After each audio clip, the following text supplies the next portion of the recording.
Here's how to fix Western Union transfer completed but not received. First, what you need to do is to make sure that all the details that you put on the recipient is correct.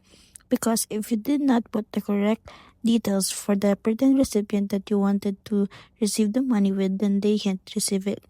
Next is you have to make sure that Western Union is available to the country of the recipient. Because if the Western Union is not available to their country, then they cannot receive the money. Now, if you do all of this and it's still not working, here's how to do a basic troubleshoot.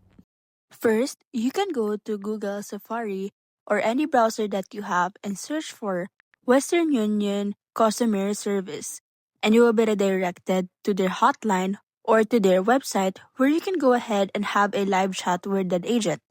So as you can see, you can go ahead and click on Chat with Us. And once you click on the Chat with Us options, you will be able to see there the AI agent, or you can ask them for a live agent to assist you. You can also go ahead and track the transfer or anything that has been solved to your problem. Next is you can go ahead and give them a call and a live agent will assist you through phone assist. You can dial this using your phone or any device that you have.